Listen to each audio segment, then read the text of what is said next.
আল্লাহ রাসূল গোটা বিশ্ব জগতের জন্য রহমত।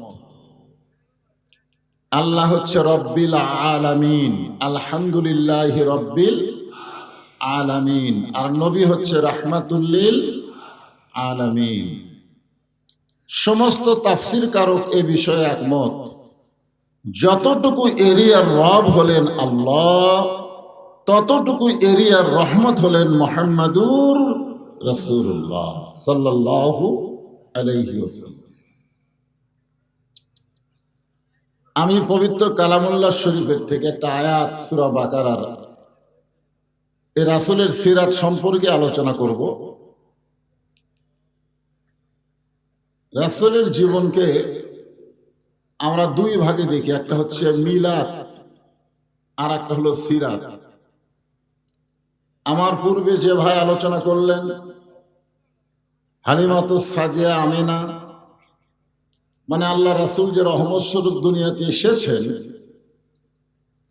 এই কথাটাই আমরা মোটামুটি শুনলাম। শেষের দিকে তিনি কিছু কিছু কথা বললেন। আমি আপনাদেরকে আয়াতকে সামনে নিয়ে যে আলোচনা করব সেটা হলো, আমাদের নবী বিদায় হয়ে গেছে না এখনো আছে, এটা আগে আমাদের গ্রহণ করা লাগবে। নবী কি চলে গেছে না আছে? আছে, হ্যাঁ। নবী দুনিয়া থেকে চলে যাওয়ার পরে দুটা দল হয়েছিল। এক দল বলেছে নবী বিদায় নিয়েছে, নবীর জানাজা হবে, নবীর দাফন হবে। আর একজন বলেছে নবী কোনোদিনও বিদায় নিতে পারে না। হযরত আবু বকর রাদিয়াল্লাহু তাআলা আনহু নবীকে দাফন করার জন্য ব্যস্ত হয়ে গেলেন, কারণ আল্লাহ রাসূল বলেছেন তিনটা কাজ দেরি করা যায় না। জোরে বলেন কয় কাজ? তার মধ্যে একটা কাজ হলো, কেউ দুনিয়া থেকে বিদায় নিলে তাকে দাফন করতে অযথা দেরি করা যাবে। দুই নম্বর হলো, ছেলে মেয়ে যখন বয়স হবে তখন বিয়ে শাদীর ব্যাপারে দেরি করা যাবে। আমাদের বাংলাদেশে মনে হয় দেরি নেই। আমাদের বাংলাদেশের সরকারে একটা বয়স আছে যে মেয়েদের 18, ছেলেদের 22। আপনারা বলেন তো, একটা হলো সরকারি আর একটা হলো দরকারি, জোরে কোন ঠিক কি না? তো কোনটা দরকার? 22ই দরকার। তো যাই হোক, ছেলে মেয়েরা যদি বয়স হয়ে যায় তাদের বিবাহের ব্যাপারে দেরি করলে সমস্যা আছে, আছে না নাই? আর 3 নম্বর হলো, কেউ যদি ঋণগ্রস্ত হয়, হাতে টাকা পয়সা আসলেই ঋণ পরিশোধ করতে কোনো দেরি করা যাবে। তাহলে কয় কাজে দেরি করা যাবে না? 3 কাজে। এখন আপনারা বলেন, আল্লাহ রাসূল দুনিয়া থেকে বিদায় নেওয়ার সাথে সাথেই কি রাসূলকে দাফন করা হয়েছে? এটা কিন্তু আমাদের জানা দরকার। রাসূল দুনিয়া থেকে বিদায় নেওয়ার সাথে সাথেই রাসূলকে দাফন করা হয় নাই। তাকে দুনিয়াতে 3 দিন, করে বলেন কয় দিন? তাহলে রাসূল বললেন দুনিয়া থেকে বিদায় নেওয়ার সাথে সাথে দাফন করা লাগবে, অথচ রাসূল বিদায় নেওয়ার পরে 3 দিন তাকে দুনিয়াতে কেন রাখলেন? নবীর উম্মত হিসাবে এটা আমাদের জানার দরকার আছে না নাই? দরকার আছে না নাই? হ্যাঁ, এটা জানতে হবে তো। কারণ আল্লাহ রাসূলকে না জানলে রাসূলকে তো মানা যাবে না। মাইকেল হার্ট একজন খ্রিস্টান হয়ে আমাদের নবীকে 1 নম্বরে বলেছে বলে আমরা খুশি, কিন্তু আল্লাহ কোরআনে বলেছে ইন্নাকা লাআলা খুলুকিন আযীম। কোন মাইকেল হার্টের দরকার নাই, স্বয়ং আল্লাহই বলেছেন নবীর চরিত্র হলো সবচাইতে উত্তম চরিত্র। জোরে কোন কথা ঠিক কি না? ওলা খ্রিস্টানের কথা আমাদের জানার টাইম আছে? স্বয়ং আল্লাহ কোরআনই বলে দিয়েছেন, লাকাদ কানা লাকুম ফি রাসূলিল্লাহি উসওয়াতুন হাসানা। যত নেতা নেত্রী তোমরা দুনিয়াতে দেখো, একটাও নেতা নেত্রী তোমাদের যোগ্য নয়। একমাত্র নেতা হলেন মুহাম্মাদুর, যার আদর্শ হলো উত্তম আদর্শ। সেই নবী দুনিয়া থেকে বিদায় নেওয়া 3 দিন পরে তাকে দাফন করা হলো। কারণ আছে। নবীর উম্মত হিসাবে কারণটা আমরা একটু শুনলেই বুঝবো যে আমাদেরকে কোন দল করা লাগবে। আমরা কোন দল করব? নবীর উম্মতের দাবি করব আর বাতিল দলের পিছনে চামচা হব? এইটা কখনো নবীর উম্মত হওয়ার লক্ষণ নয়। ওমর ফারুক বললেন, কেউ যদি বলে নবী বিদায় নিয়েছে, তার দেহ থাকবে কিন্তু মাথা থাকবে না। তার কি থাকবে? দেহ থাকবে কিন্তু মাথা থাকবে না। আর আবু বকর রাদিয়াল্লাহু বললেন, নবী বিদায় নিয়েছে, নবীকে দাফন করা লাগবে। আপনারা বলেন তো, যিনি নবীকে দাফন করতে চাচ্ছেন তিনি এক নম্বর, কয় নম্বর? আর যিনি বলতেছেন নবী বিদায় নেয়নি, মরে নাই, তিনি কয় নম্বর? হ্যাঁ, না, তিনিও এক নম্বর। আল্লাহ রাসূল বলেছেন, আমার 4 জন সাহাবী এক নম্বর। কয়জন? নরমে এক নম্বর হলো আবু বকর, গরমে এক নম্বর ওমর, সম্পদে এক নম্বর ওসমান, আর জ্ঞানে এক নম্বর আলী। তাহলে 4 জন কয় নম্বর? এ ভাই, মাইকের সাউন্ড এরকম করে দাও, ভম ভম করে আসতে দাও। তাহলে সবচাইতে নরম মানুষটা নবীকে দাফন করবেন, আর সবচাইতে গরম মানুষটা বলতেছে নবী মরি নাই। কিছু কিছু সাহাবী আবু বকর রাদিয়াল্লাহর কাছে গেলেন, গিয়ে বললেন, আবু বকর ভাই, আপনিও যা আমরাও তাই, আপনিও যা আমরাও তাই। কারণ আল্লাহ রাসূল বলেছেন, আমার পরে এই দুনিয়াতে কেউ যদি যোগ্যতম মানুষ থাকে, সে মানুষটির নাম হলো আবু বকর। আল্লাহ রাসূল বলেছেন, আল্লাহর পরে আমি যদি কাউকে দোস্ত হিসাবে গ্রহণ করি, তার নাম হচ্ছে আবু বকর। বৃষ্টি আসলে আপনারা ওই বৃষ্টির দিকে তাকাবেন না, আপনারা তাকায় থাকবেন আল্লাহর দিকে। ধরে বলেন, কার দিকে? বৃষ্টি পড়লে কি হবে? আপনার দেহে যদি বৃষ্টি পড়ে, আপনি কি মরে যাবেন? হয়তো হতে পারে যেই দেহে বৃষ্টি পড়বে, ওই দেহের জন্য আল্লাহ জাহান্নামের আগুনকে হারাম করে দেবে। জোরে কোন আল্লাহ পারে কি পারে না? হ্যাঁ, দুনিয়ার কাজ কাম করতে গিয়ে কত ভিজেছেন, আর আজকে কোরআনের আলোচনা, সিরাতে রাসূল শুনতে গিয়া একটু না হয় রহমতের বৃষ্টিতে ভিজলেন। আল্লাহ যদি বলে আজকে যারা বৃষ্টিতে ভিজলো, 1 বছর তাদেরকে ডাক্তারের কাছে যাওয়া লাগবে না। আজকের বৃষ্টি হচ্ছে সালসা। ধরে বলেন কি? কারণ এই কোরআনের মাহফিলে আপনারা এসেছেন, এই কোরআনকে আল্লাহ মুমিনদের ঔষধ হিসাবে ঘোষণা করছে, আছে না নাই? অনুনাজ্জিলু মিনাল কুরআনি মা হুয়া শিফাউ ওয়া রাহমাতুল লিল মুমিনিন। মুমিনদের যাবতীয় রোগের ঔষধ হিসাবে আল্লাহ তাআলা এই কোরআনকে নাজিল করেছে। আমরা সেই নবী মানি তো কোরআন। নবী মানে কি? আমরা কোরআন পাইছি কার কাছ থেকে? আপনারা অনেকেই জানেন, উম্মাহাতুল মুমিনিন মা আয়েশার কাছে গিয়ে সাহাবীরা জিজ্ঞাসা করলেন, মা, নবী সম্পর্কে আমরা জানতে চাই। মা আয়েশা বললেন, তোমরা কি আল্লাহর কোরআন পড়ো না? বলে, হ্যাঁ, কোরআন পড়ি। তাহলে কোরআন যদি পড়ে থাকো, নবী সম্পর্কে আমার কাছে কি জানবে? আল্লাহর কোরআনও যেমন, নবী হচ্ছে বাস্তব কোরআন। জোরে বলেন সুবহানাল্লাহ। নবীর উপরে কোরআন নাজিল হয়েছে, আর নবী বাস্তবে আমল করে আমাদেরকে দিয়ে গেছে। আপনারা বলেন তো, নবীর উপরে কোরআন নাজিল হয়েছে আর নবী আমল করে নাই, এরকম একটা আয়াত আছে কোরআনে?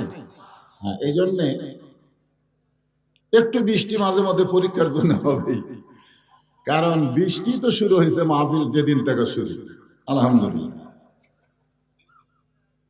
নরম নরম সাহাবীরা হযরত আবু বকর রাদিয়াল্লাহুর কাছে গেলেন, গিয়ে বললেন, আপনিও যা আমরাও তাই, নবী বিদায় নিয়েছে, আমরা দাফন করতে চাই। এই যে দেরি হলো 3 দিন, কারণটা কি? গরম গরম সাহাবী ওমর ফারুকের কাছে গিয়ে বলতেছে, আপনিও যা আমরাও তাই, কারণ রাসূল বলেছেন আমার পরে কেউ যদি নবী হতো লাউ কানা উমর। আপনারা জানেন এই কোরআনের অনেকগুলো আয়াত আল্লাহ ওমরের শানে নাজিল করেছে, সুবহানাল্লাহ বলেন। হ্যাঁ, যে ওমর একদিন তরবারি নিয়ে নবীকে হত্যা করতে গেছিল, সেই ওমর আল্লাহর কোরআনের পরশে এমন ভালো মানুষ হয়ে গেল যে ওমরের মতের সাথে আল্লাহর মত মিলে গেল। জোরে কোন সুবহানাল্লাহ। যার কারণে নবী বললেন আমার পরে যদি নবুয়তের দরজা খোলা থাকতো তাহলে আল্লাহ হযরত ওমরকে নবী হিসাবে কবুল করত, কিন্তু নবুয়তের দরজা বন্ধ হয়েছে বলে উমর নবী হওয়ার পারে নাই। তবে নবী হওয়ার সব যোগ্যতা আল্লাহ হযরত উমরকে দান করেছে। আল্লাহ রাসূল বলেছেন আমার দ্বারা ইসলাম প্রচার হয়েছে আর উমরের দ্বারা ইসলাম প্রসারতা লাভ করেছে। জোরে কান সুবহানাল্লাহ। আপনি জানেন হযরত উমর যখন খলিফা ছিলেন তখন ইসলাম কতদূর পর্যন্ত পৌঁছে গেছিল? তো গরম গরম সাহাবী সব ওমরের দলে, আর নরম নরম সব গেল আবু বকরের কাছে। দল হলো কয়টা? জোরে বলেন কয়টা? এখন বাংলাদেশে ইসলামী দল কয়টা? আমাকে বলে হুজুর এতগুলো ইসলামী দল যদি একত্র হয় তাহলে আগামী নির্বাচনে কোরআনের বিজয়। আমি বললাম হবে না, হবে না। একজন আমাকে ফিসফিস করে বলে হুজুর আসল ইসলামী দল কোনটা? সবই তো ইসলামের সাইনবোর্ড লেখা আছে, এর মধ্যে আসল কোনটা? আমি বললাম বাতিলের দ্বারা যে ইসলামী দল সবচাইতে বেশি জুলুমের শিকার ওটাই হচ্ছে আসল ইসলামী দল। জোরে বলেন ঠিক কিনা? আমাকে বলে হুজুর কতগুলো ইসলামী দল সরকারকে এত গেলেই, এত সরকারের সমালোচনা করে, তারপরও সরকার সেই ইসলামী দলের কাউকে গ্রেফতার করে না, কারণ কি? আমি কইলাম ওই ইসলামী দলের সম্পর্ক বাতিলের সাথে নানা নাতি। জোরে বলেন কি নাতি? এ জোরে কি নাতি? নানা নাতি। নাতি যদি নানার কোলত চড়ে নানার কান ধরে টানে, যদি কান ধরে টানে নানা খালি মুসকি মুসকি হাসে। ধরে কোন কথা ঠিক কিনা? একজন বলে নাতি আপনার কান ধরে টানতেছে, হাসেন কেন? বলে আমার নাতি তো। তো কতগুলো ইসলামী দল নামে শুধু ইসলামী দল, এরা মূলত বাতিলের নাতি। ধরে কোন কথা ঠিক কিনা? সবগুলো ইসলামী। চোখ কান খোলা রাখতে হবে। যারা বলেন ঠিক। কয় দল হলো? দুই দল, একটা হলো নরম দল, একটা হলো গরম দল। এমন সময় আবু যার গিফারি রাদিয়াল্লাহু তাআলা আনহু তিনি বললেন আমরা আবু বকরের দলেও যাব না, আমরা ওমর ফারুকের দলেও যাব না, আমরা যাব হযরত আলীর কাছে। জোরে বলেন কার কাছে? আপনারা বলেন দল বাড়তিছে না কমতিছে? নরমের কিন্তু একদল হয়ে গেছে দাফন করার, আর গরমের একদল হচ্ছে মরেই নাই। ডাক দিলিস এতটুকু পাবি, ঘুমের মধ্যে আছে। আমরা গজল গাই না, ইসলামের আলো জ্বালায়া দিয়া নবী ঘুমায়া আসেন সোনার মদিনায়। গজল গান না আপনারা? আজও পৃথিবীর এমন কিছু উম্মত আছে নবী রওজার পাশে গিয়ে সালাম দিলে নবী সালামের উত্তর দেয়। জোরে বলেন কথা ঠিক কিনা? আমরা ঠসা, আমাদের সালাম হয়তো নবী পর্যন্ত যাই না, কারণ আমরা অধিকাংশই গোটা পৃথিবীর মধ্যে সবচাইতে বড় মুনাফিকের রাষ্ট্র হলো বাংলাদেশের রাষ্ট্র। জোরে কোন কথা ঠিক? হ্যাঁ, এদের মুখের সাথে কাজের মিল নাই। যত মানুষ আমরা সাইদি হুজুরের ভক্ত ছিলাম, কি এই যে তারেক জিয়া বগুড়া তখন আসতো, তারেক জিয়া যেখানে আমরা আছি সেখানে তারেক জিয়া জেলখানায় এক শালারও মিছিল নাই। ধরে কোন কথা ঠিক কিনা? মুনাফিক মানে মুখে যা কয় কাজে তা। আমরা বহুবার কিন্তু মুনাফিকের কারণে ডস খাচ্ছি। আগামী ইলেকশনে আর কোনো মুনাফিক থাকবে না। ইমানে দুর্বল হলেও আমরা মুসলমান থাকবো, জোরে বলেন কথা ঠিক। এখন আবু যর গিফারি বলতেছে খামাখা নরমের কাছেও নাই, গরমের কাছেও নাই। আমরা যাব হযরত আলীর দরবারে। আবু যর গিফারির নেতৃত্বে হাজার হাজার সাহাবী হযরত আলীর দরবারে গিয়ে দেখেন হযরত আলী আল্লাহর কোরআন তেলাওয়াত করতেছে। মাল মুমিনুনা আল্লাযীনা ইযা যুকিরাল্লাহু ওয়াজিলাত কুলুবুহুম ওয়া ইযা তুলিয়াত আলাইহিম আয়াতুহু যাদাতুহুম ঈমানা ওয়া আলা রাব্বিহিম ইয়াতাওয়াক্কালুন।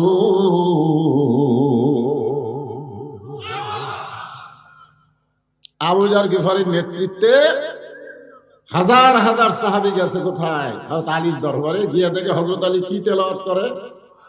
কোরআন পড়ে না, তেলাওয়াত করে। কোরআন পড়া আর কোরআন তেলাওয়াত এক নয়। বাংলাদেশের মুসলমান কোরআন পড়ে কিন্তু কোরআন তেলাওয়াত করে না। এখন যদি আপনাদের বলি, আপনারা বলবেন হুজুর পড়া আর তেলাওয়াত তো একই।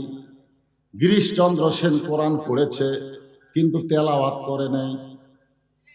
গিরিশচন্দ্র সেন কোরআন পড়িছে, কোরআনের কিছুটা বাংলা অনুবাদও করছে, কিন্তু রাম রাম করে মরে গেছে। জোরে কোন কথা ঠিক কি না? যারা বাংলাদেশে কোরআন পড়বে, কোরআন তেলাওয়াত করবে না, এদের মৃত্যু মুসলমান হয়ে নাও হতে পারে। কারণ কোরআন পড়ার জন্য শুধু আল্লাহ কোরআন দেয় নাই। কোরআন তেলাওয়াত মানে কোরআন পড়তে হবে, কোরআন বুঝতে হবে, কোরআন অনুযায়ী নিজের জীবনকে সাজাতে হবে। জোরে কোন কথা ঠিক? যেরকম ঈমান সম্পর্কে সাহাবেরা বললেন, ইয়া রাসূলুল্লাহ ঈমান কি?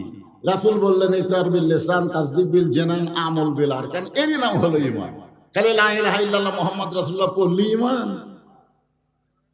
লা ইলাহা ইল্লাল্লাহ, লা ইলাহা ইল্লাল্লাহ ঝাঁকি ঠিকই মারতেছে, কিন্তু লা ইলাহা ইল্লাল্লাহর বাংলা অর্থ কি এইটাও পর্যন্ত গ্রহণ করতেছে না। জোরে কোন ঠিক কি না? একটু মনোযোগ দিয়ে শুনবেন। হযরত আলী যখন আল্লাহর কোরআন তেলাওয়াত করে, এমন সময় আবু যর গিফারি বলতেছে, আলী ভাই খামাখা কোরআন তেলাওয়াত করে কোনো লাভ নাই, বাহিরে নবী নিয়ে গন্ডগোল চলতেছে। আমার কথা বুঝতে পারেন? আবু যর গিফারি বলতেছে, আলী ভাই খামাখা কোরআন তেলাওয়াত করে কোনো লাভ? কথা কয় না কেন? প্রতি রমজান মাসে কোরআন খতম দিয়ে লাভ হবে? জোরে কোন কোরআন খতম দিয়ে লাভ হবে? যদি মানুষের তৈরি আইন দিয়ে বাংলাদেশ চলে, আপনি ফজরের নামাজের পরে জুমার দিনে সূরা কাহাফ পড়তেছেন আর আপনার বউ ভারতের স্টার জলসা দেখতেছে। খামাখা। এর নাম কি? খামাখা।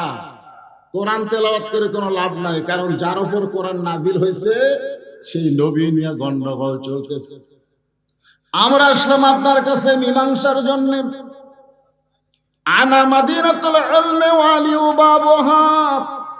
নবী হচ্ছেন এর শহর, আপনি হচ্ছেন তার দরওয়াজা। আমাদেরকে একটু মীমাংসা করে দেন। আলী বলতেছেন চলো যাই। আবু যর গিফারি বললেন আমরা আসলাম আপনার কাছে, নবী দাফন হবে না ঘুম থেকে চেতন পাবে? আবু বকর দাফনের পক্ষে, উমর চেতনের পক্ষে।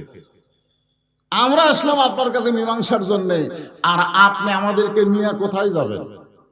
হযরত আলী যখন যাচ্ছেন, পিছন দিক থেকে আবু যর বলতেছে, আপনি কি আবু বকরের দলে যাবেন না উমরের দলে যাবেন? এই কথাটা গুরুত্ব দিয়ে শুনতে হবে। আপনি কি আবু বকরের দাফন করার দলে যাবেন না উমরের দলে যাবেন? সঙ্গে সঙ্গে হযরত আলী বললেন, একজন মুসলমান কোনোদিন মানুষের দল করতে পারে না। আবু বকরের দল করাও জায়েজ নাই, উমরের দল করাও জায়েজ নাই। দল করতে হবে কেবলমাত্র আমার আল্লাহ। আবু বকরের মতন মানুষের দল করা যাবে না, উমরের মতন মানুষের দল করা যাবে না। আর তোমরা মুজিবের দল করবা, জিয়ার দল করবা, এরপরে মুসলমান দাবি করবা, এটা কখনোই সম্ভব নয়। জোরে বলেন ঠিক? দেখছেন আজকে আমাদের বাংলাদেশে মিয়ারে হক নিয়ে সব পাড়াপাড়ি করে। মিয়ারে হক আলী বলতেছেন আবু বকরের দল করা যাবে না, উমরের দল করা যাবে না, কোন মুসলমান মানুষের দল করবে না, মুসলমান কেবলমাত্র দল করবে কার? তাহলে আমার সামনে যারা বসে এবং যারা ভিজা মাটি হওয়ার কারণে বসবার পারতেছে না, এ সাইডে অনেক লোক, ঠিক আছে বসার দরকার নাই, শুনলেই হলো। এখন আপনারা বলেন কোন মানুষের দল করবেন না আল্লাহর দল করবেন? কারা কারা আল্লাহর দল করবেন? দুই হাত তুলে আবার আল্লাহকে দেখান। লিল্লাহি তাকবীর। আল্লাহ সিরাত মাহফিল সফল হয়ে গেছে। আল্লাহ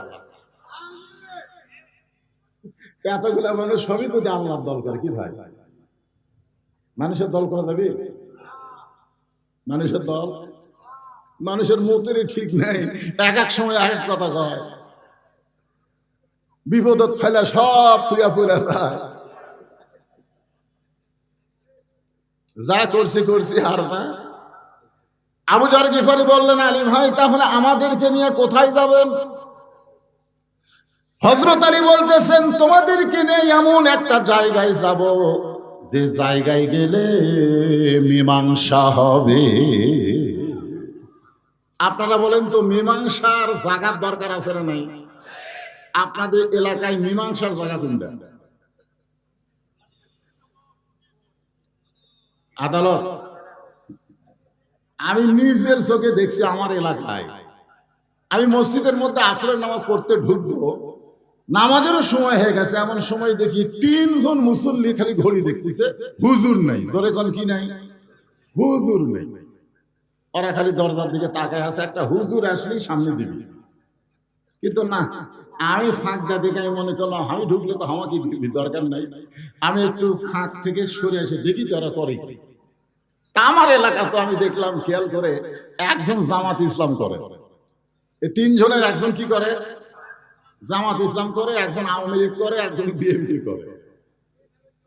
তো এখন নামাজের একটু সময় হয়ে গেছে, তখন আওয়ামী লীগ বলতেছে জামাত ইসলামকে যা সামনে যা। তো জামাত ইসলাম বলতেছে ভাই তোর দল ক্ষমতা আছে, তুই সামনে যা। আওয়ামী লীগ বলতেছে পাগলা আমি মাঝে মধ্যে নামাজ পড়ি কিন্তু পড়াবার পারি না। তখন বিএনপি বলতেছে ভাই তোর দল হলো স্বাধীনতার ঘোষক, আমি তো রাজাকার, তুই সামনে যা। আমি বেশি পারলে আকামত পারি ভাই, সামনে পারি না। তখন মীমাংসা কি হবে? নামাজ তো পড়াই লাগবে। তখন বলতেছে ভাই তাহলে আমরা রাজাকার হয়ে সামনে যাই। আওয়ামী লীগ তুই জামাত, আমি আওয়ামী লীগ, ওই বিএনপি, ওটা হলো বাহিরের কথা, ভিতরে কোনো দল নাই। মীমাংসার জন্য আমরা কাতারবদ্ধ হয়ে নামাজ পড়তে চাই। জোরে কণ্ঠে আপনারা বলেন মীমাংসার জায়গা আছে না না? এই জন্য আয়াতে কারিমা পড়েছি, ইয়া আইয়ুহাল্লাযীনা আমানুস্তাঈনু বিস-সাবরি ওয়াস-সালাত ইন্নাল্লাহা মা'আস-সাবিরিন।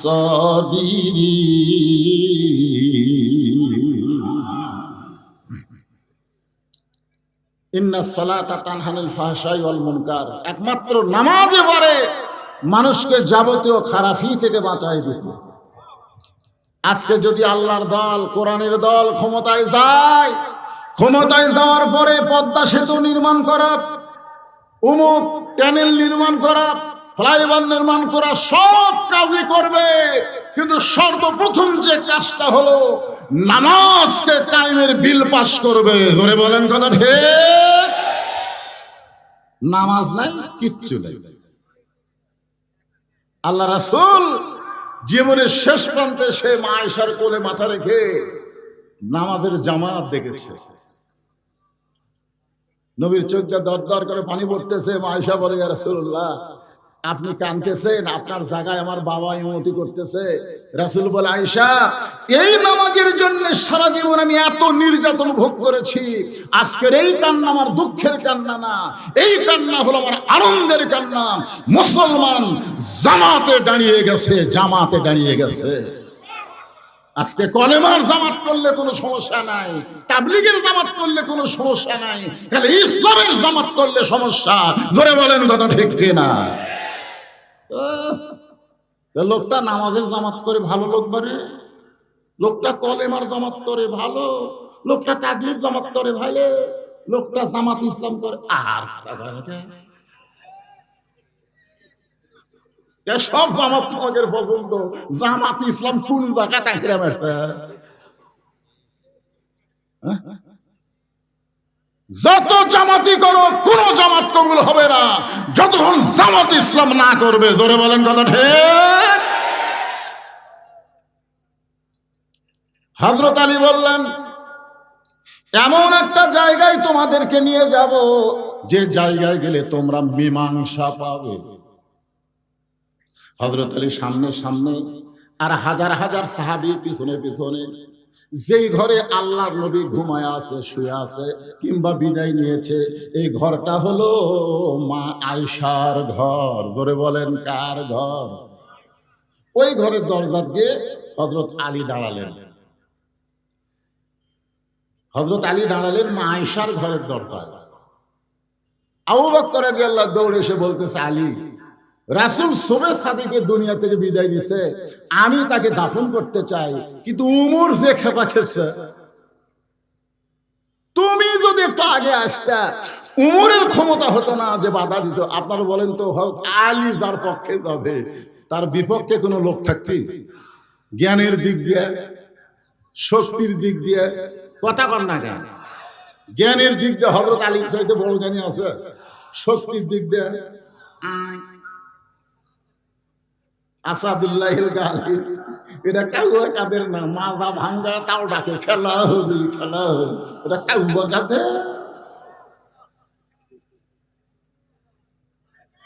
এমন সময় হযরত ওমর হযরত আলীর হাত ধরে বলতেছে, আলী ভাই, আবু বকর নবীর দাফন করতে চায়, কিন্তু আমার বিশ্বাস নবী কোনোদিন মরতে পারে না। সঙ্গে সঙ্গে হযরত আলী দুইজনের হাত খফ করে ধরলেন। ডান হাতে আবু বকরের হাত ধরলেন, বাম হাতে হযরত ওমরের হাত ধরে বললেন, আপনারাই হলেন 1 নম্বর 2 নম্বর। আপনি হলেন নবীর 1 নম্বর সাহাবী, আপনি হলেন নবীর 2 নম্বর সাহাবী। এই দুনিয়াতে 10 জন সাহাবীকে রাসূল জান্নাতের সার্টিফিকেট দিয়েছেন, তার মধ্যে 1 নম্বর হলো আবু বকর আর 2 নম্বর হলো হযরত ওমর। তো আপনারা 1 নম্বর 2 নম্বর। আপনারা যদি জ্ঞান দান করেন তাহলে সাধারণ সাহাবীরা কি করবে? আজকে আমাদের বাংলাদেশে নবী নূরের তৈরি না নবী মাটির তৈরি, এইটা নিয়ে সাধারণ মানুষের কোনো জ্ঞানজাম নাই। যত জ্ঞানজাম এই শালা আলেমের মধ্যে। জোরে কোন কথা ঠিক কিনা? এই শালা আলেমেরা আজ থেকে 20 বছর আগে, আমার ওয়াজের বয়স হচ্ছে 41 বছর, আজ থেকে 20 বছর আগে নবী নূরের তৈরি না মাটির তৈরি এইটা নিয়ে বাংলার জমিনে কোনো ফতোয়াবাজি হয় নাই। কিন্তু বর্তমান সমাজে আলেম যত বাড়তেছে আর এইটা নিয়ে ফতোয়াবাজি হচ্ছে। আজকে সিরাতে রাসূলের দিনে শুনে যান নবী কিসের তৈরি, আমাদের জানার দরকার আছে না নাই? জোরে কোন আছে না নাই? হ্যাঁ, সিরাত মাহফিল দিবেন, 3 দিন ধরে খালি তাফসীর হবে, নবীর কিছুই শুনবি না। কি জানা দরকার আছে না নাই? তো এখন আপনি 1 নম্বর, আপনি 2 নম্বর, আপনারাই জ্ঞান দান করছেন,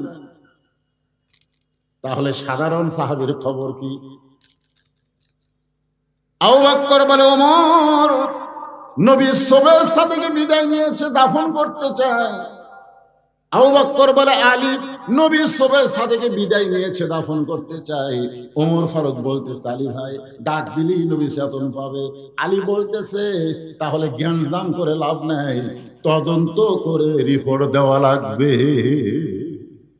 তদন্ত, জোরে কোন কি? আসলে নবী কি বিদায় নিছে না ঘুমে আছে, এটা তদন্ত করার দরকার আছে না নাই? তা আপনারা তদন্ত না করে রিপোর্ট দিচ্ছেন। আপনি বলতেছেন নবী বিদায় নিছে, এটাকে আপনি তদন্ত করছেন? উমরকে বলতেছে, আপনি বলতেছেন নবী ঘুমের মধ্যে আছে, এটা কি তদন্ত করছেন? তদন্ত করা লাগবে, এই ঘরের মধ্যে ঢুকে দেখা লাগবে নবী কি অবস্থায় আছে। ওমর ফারুক বললেন, তাহলে তদন্ত কে করবে? হযরত আলী বললেন, ঘরের মালিক যিনি, তদন্তের দায়িত্ব দিবেন তিনি। আপনারা বলেন তো ঘরের মালিককে? আরো জোরে। উম্মাহাতুল মুমিনিন মা আয়েশা। আপনারা অত দূর না কর পারলে বলবেন মা আয়েশা। ধরে বলেন কি? নবীর বিবি আমাকে কে হয়? আমাদের মা হয়। এই কারণেই মা আয়েশা যাকে বলবেন তিনি তদন্ত করবেন। আলী বলতেছেন, ও মা, নবী সম্পর্কে বাহিরে জ্ঞানজাম বেজে গেছে। একদল বলতেছে নবী বিদায় নিছে, আর একদল বলতেছে নবী ঘুমের মধ্যে আছে। মা, নবী কেমনে আছে এটা তদন্ত করে আগে রিপোর্ট দেওয়া লাগবে। এখন আপনি বলেন তদন্ত কে করবে? মা আয়েশা ঘরের ভিতর থেকে বললেন, নবীর মাদ্রাসার 1 নম্বর ছাত্র যিনি, তদন্তের দায়িত্ব পাবেন তিনি। আপনারা বলেন তো নবীর মাদ্রাসার 1 নম্বর ছাত্রকে? আল্লাহ নবী বলেছেন, ইন্নী বুইসতু মুআল্লিমান, আল্লাহ আমাকে শিক্ষক করে দুনিয়াতে প্রেরণ করেছেন। লিউতাম্মিমা মাকারিমাল আখলাক, আর আমার ছাত্র যারা গোল্ডেন A+ পাইছে তারা, সুবহানাল্লাহ বলেন। এর মধ্যেও তো 1 নম্বর আছে, আছে না নাই? মায়েশা বললেন, 1 নম্বর ছাত্র যিনি, তদন্তের দায়িত্ব পাবেন তিনি। সমস্ত সাহাবীরা বিশ্বাস করলেন 1 নম্বর হলো আবু বকর।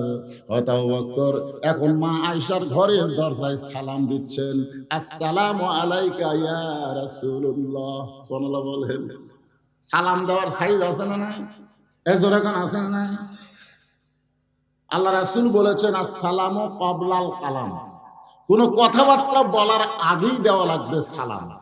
আমি যদি বলি শাহাবুদ্দিন ভাই আসসালামু আলাইকুম, সালাম হবে?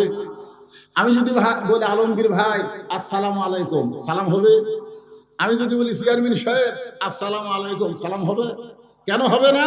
কারণ আগে আমি আলমগীর ভাই, শাহাবুদ্দিন ভাই, চেয়ারম্যান সাহেব বলেছি, এগুলা বাদ দিয়ে আগে সালাম দিয়ে বলতে হবে, আসসালামু আলাইকুম শাহাবুদ্দিন ভাই, আসসালামু আলাইকুম আলমগীর ভাই। আগে সালাম, তারপরে কালাম।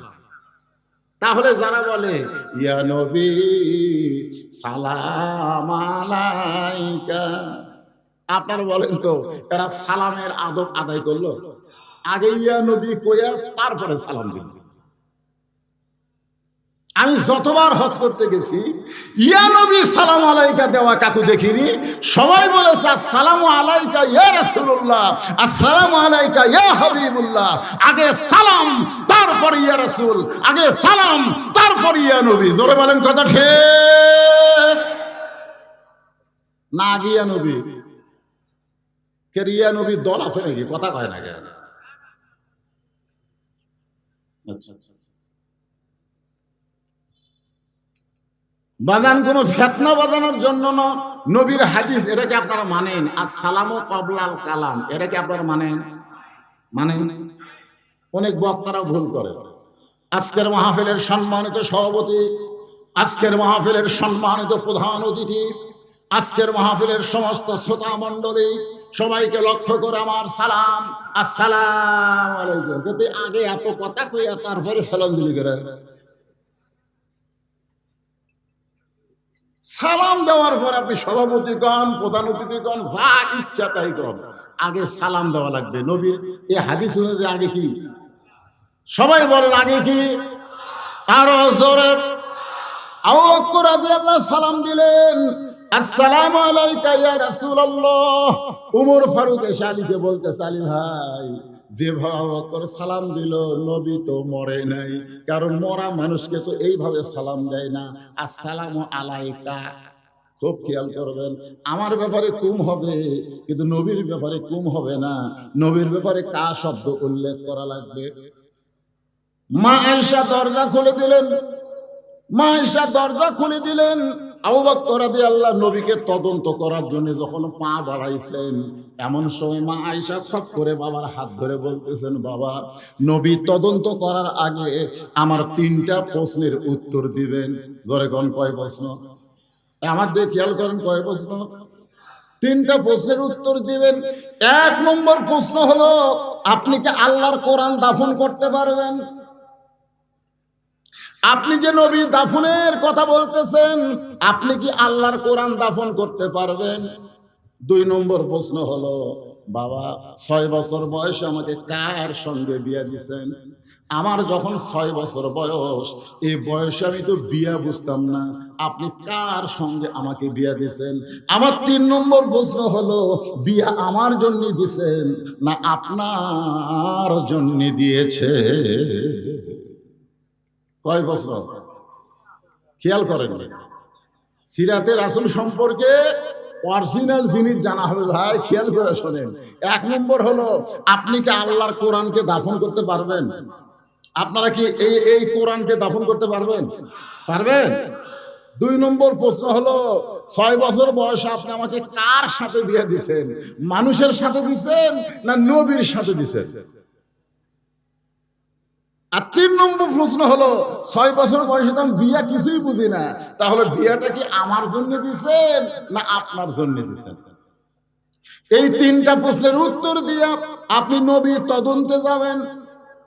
আবু বকর বললেন, আয়েশা, তোমার কোনো প্রশ্নের উত্তর আমি দিবার পারবো না, কারণ হাজার হাজার সাহাবী বাইরে অপেক্ষা করতেছে, চেতন পাবে না দাফন হবে, চেতন পাবে না দাফন হবে। এই জন্য হাজার হাজার সাহাবী ঘরের বাইরে অপেক্ষা করতেছে। আয়েশার উত্তর না দিয়ে হয়তো আবু বকর আল্লাহর নবীর দিকে যখন পা বাড়ালেন, এমন সময় জান্নাতের একটা কান্না আবু বকরের কানের মধ্যে ঢুকতেছেন। আবু বকর বলে, আয়েশা, নবীর কাছে আমি যাবার চাই, ঘরের কোনায় নবী, সেখানে যাবার চাই, কিন্তু এমন একটা কান্নার আওয়াজ শুনতে পাই। কিসের কান্না? আয়েশা বলতেছে, বাবা গো, যে মহিলা কাঁদতেছে ওই মহিলা হলো আল্লাহর নবীর মা ফাতেমা। আবু বকর বলেন, আয়েশা, ফাতেমা হলো নবীর মেয়ে, সেই ফাতেমা নবীর মা কেমনে হয়? আয়েশা বলতেছে, বাবা, আপনি হলেন বাহিরের মানুষ, আপনি ভিতরের খবর জানেন না। ফাতেমা নবীর মেয়ে হলেও নবী তাকে মায়ের মতন সম্মান করেছেন। ওই তায়েফের ময়দান থেকে রক্তমাখা শরীর নিয়ে নবী যখন মক্কা এসেছিলেন, ওই সময় ফাতেমা পানি গরম করে, জয়তুনের তেল গরম করে, নবীর গোটা দেহ পরিষ্কার করে, নবীর মাথা উড়াতে নিয়ে নবীকে যখন ঘুম পাড়ায় দেয়, ওই ঘুমের সময় নবী স্বপ্নে দেখে নবীর মা আমিনা এসে নবীকে সান্ত্বনা দেয়। নবী খফ করে ফাতেমার হাত ধরে বলে, মা আইসেন যখন আর যাওয়ার দিব না। সঙ্গে সঙ্গে ফাতেমা নবীর কপালে চুমা দিয়ে বলে, বাবা, আপনি আমার হাতটা মা বলে ধরেছেন, আমি তো আপনার মেয়ে ফাতেমা। রাসূল বলে, ফাতেমা, তুই আমার মেয়ে ঠিক আছে, কিন্তু স্বপ্নের ভিতরে তোকে আমি আমিনার চেহারায় দেখেছি। আবু বকর বললেন, আয়েশা, আমি একটু নবী তদন্ত করতে চাই, তুমি একটু বলো ফাতেমা যেন অন্দর মহলে যায়। মা আয়েশা বললেন, ফাতেমা অন্দর মহলে যাও। আয়েশার বাবা হচ্ছে ফাতেমার কে? এখন আয়েশার বাবা ফাতেমার কে হয়? কথা কয় না, না, মা আয়েশা হলো মা, তার বাবা হলো নানা।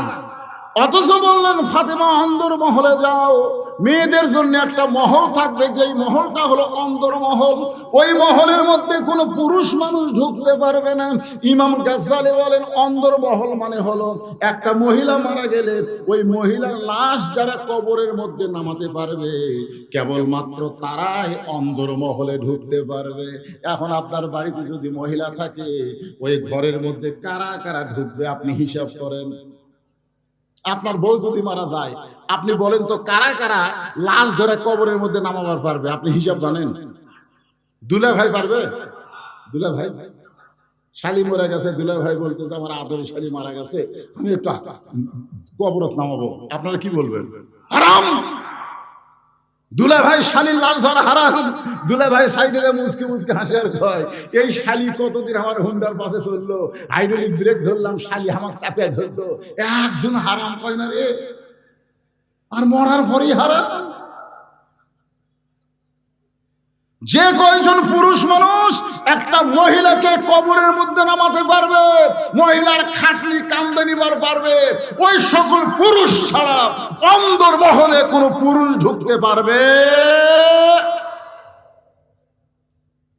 যেদিন কোরআন দিয়ে বাংলাদেশ চলবে সেই দিনে আইন চালু হবে, অকরনা ফি বুয়ুতিকুন্না ওয়ালা তাবাররুজনা তাবাররুজাল জাহিলিয়াতিল উলা।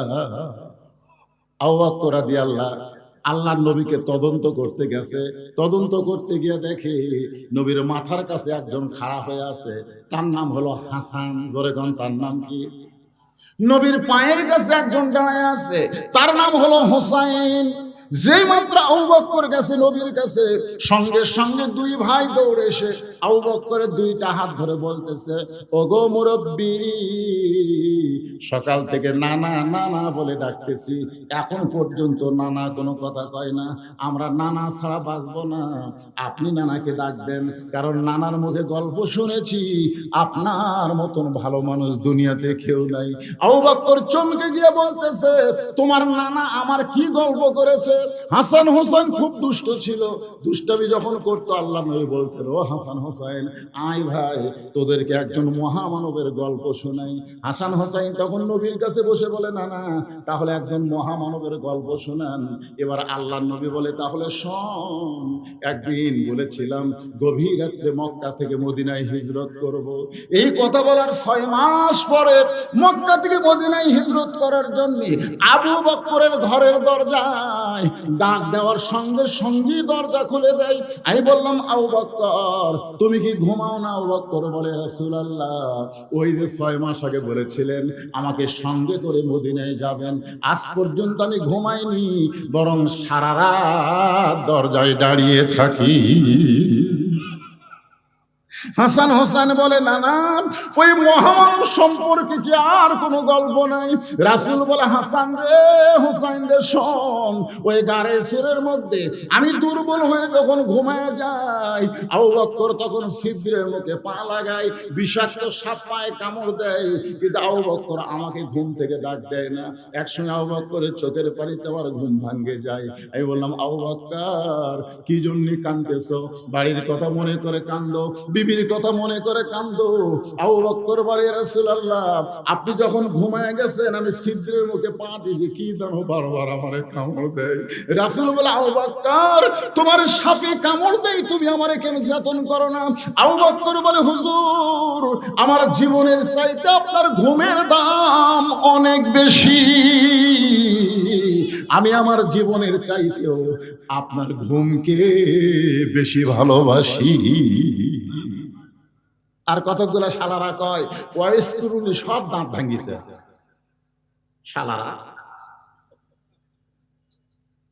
আপনারা বলেন, ইচ্ছা করে কেউ যদি দাঁত ভাঙ্গে এটা কবিরা গুনাহ, তোর এখন কথা ঠিক কিনা? নবী কি ইচ্ছা করে দাঁত ভাঙ্গিছে না উহুদের ময়দানে দাঁত ভাঙ্গিছে? আর গাঁজা খুলিরা কয় 32 দাঁত ভাঙ্গিছে। জি জি,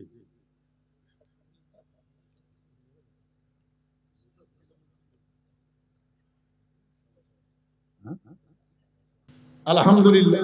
শালা মানে কি, আমার আবার বোন নাই, বুঝুন না, আমার কোনো বোন নাই, আমার বাপের 4 বেটা। তা আমার এক চাওয়াতো ভাই আছে, ওর আবার বোন আছে। আর দুলা ভাই আসলে দৌড়ে দেখায়, দেন 500 টাকা দেন, দেন 1000 টাকা দেন। ওই দুলা ভাই যখন টাকা দেয় তখন কই, আল্লাহ রে, শালা যদি আমি হতে পারতাম তাহলে আমিও টাকা পেতাম। সেই দিন থেকে শালা গালটা আমার খুব পছন্দ, কিন্তু আমি কারো শালা হওয়ার পারি ভাই, কারণ আমার বোন নেই। ধরে কর কি নাই? আপনারা বলেন তো, বগুড়া জেলার কি শালা ভাষা খারাপ? এ কথা কন না কেন খারাপ? তো যাই হোক, একটু মনোযোগ দিয়ে কথাগুলো শুনবেন।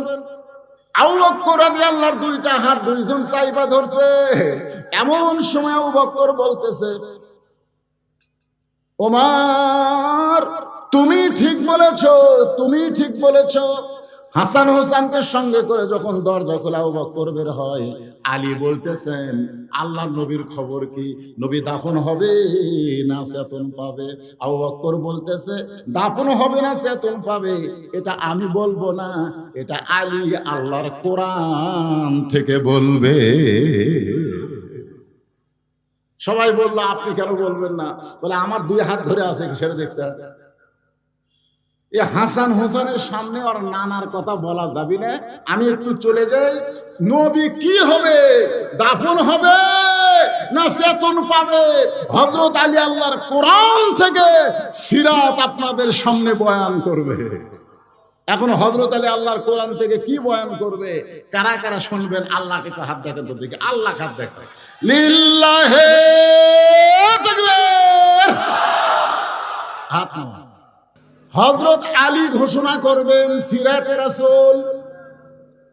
আবু বকর রাদিয়াল্লাহু তদন্ত করছে। তদন্ত করছে কে? এ কথা কয় না, কে করলো? আবু বকর রাদিয়াল্লাহু তদন্ত করলো, কিন্তু ঘোষণা দিবেন হযরত আলী। হাসান হোসেনকে নিয়ে যখন চলে গেছে, এমন সময় কোরআন থেকে হযরত আলী বলতেছেন, কুল কুল, হে রাসূল আপনি বলেন, ইন কুনতুম তুহিব্বুনাল্লাহ ফাত্তাবিউনি ইউহিব্বুকুমুল্লাহ ওয়া ইয়াগফির লাকুম যুনুবাকুম ওয়াল্লাহু গাফুরুর রাহিম।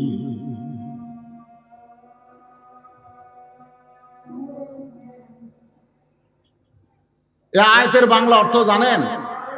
এই যে আজান আছে, আজান হচ্ছে, শোনেন, আজান হচ্ছে তো, আজানের মধ্যে আশহাদু আল্লা ইলাহা ইল্লাল্লাহ আছে না নাই? আজানের মধ্যে আশহাদু আন্না মুহাম্মদ রাসূলুল্লাহ আছে না নাই? এই কোরআনের মধ্যে আল্লাহ আছে না নাই?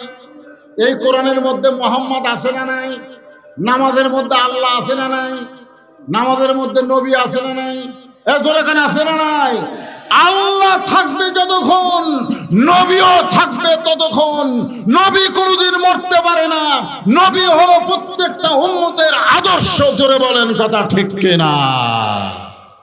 নবী মরছে, আপনার মাথায় টুপি এটা কার? এ জোরে করে দেখান। আপনার মুখের দাড়ি এটা কার? আপনার লেবাসুত তাকওয়া এটা কার? তার মানে নবী মরে নাই, নবী আছে প্রত্যেকটা উম্মতের কলিজায়। জোরে বলেন কথা ঠিক। আমরা নবীকে অনুসরণ করে আমল করে বাকি জীবন চলতে চাই। আজকের সিরাত মাহফিলকে আল্লাহ কবুল করুক। জোরে বলেন আল্লাহুম্মা আমিন। আর এখানেও আজান হবে, বিশাল জামাতে নামাজ হবে। সংক্ষিপ্ত সময়ের মধ্যে আমি যা বললাম, আল্লাহ বুঝ মোতাবেক বক্তা শ্রোতা সবাইকে আমল করার তৌফিক দান করুক। সকলে বলে আল্লাহুম্মা আমিন। আসসালামু আলাইকুম ওয়া রাহমাতুল্লাহি ওয়া বারাকাতুহু।